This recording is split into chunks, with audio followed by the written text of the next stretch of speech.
visual artist as well as a poet, so a lot of his poems have really different layouts and stuff. But I used to read this one back when I was a teacher. So this is Maggie and Millie and Molly and May. Maggie and Millie and Molly and May went down to the beach to play one day, and Maggie discovered a shell that sang so sweetly she could remember her troubles. And Millie befriended a stranded star whose rays 5 languid fingers were. And Molly was chased by a horrible thing which raced sideways while blowing bubbles. And May came home with a smooth round stone, as small as a world and as large as a loan. For whatever we lose, like a you or a me, it's always ourselves we find in the sea.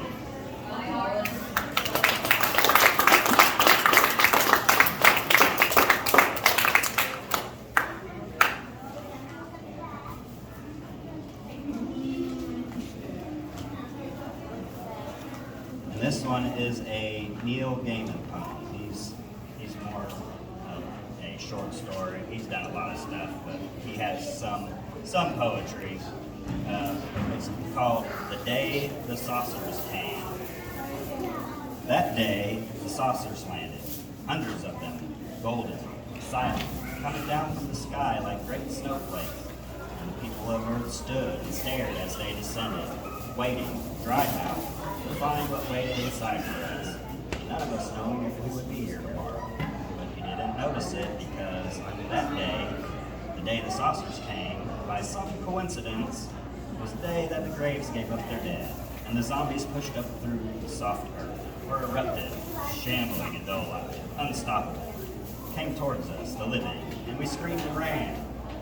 But you did not notice this because on the saucer day, which was the zombie day, it was Ragnarok also.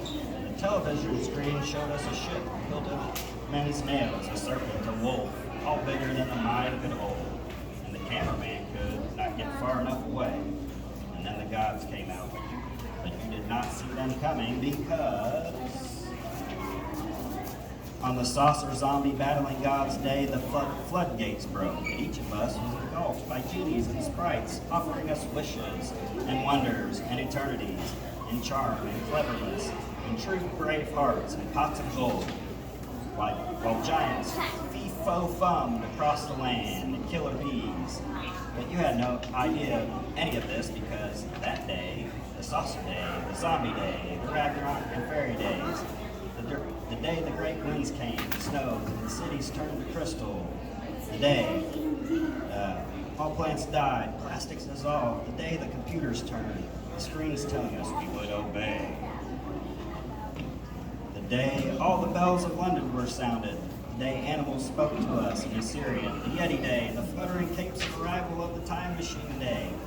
You didn't notice any of this because you were sitting in your room, not doing anything, not even reading, not really, just looking at your telephone, wondering if I was going to call.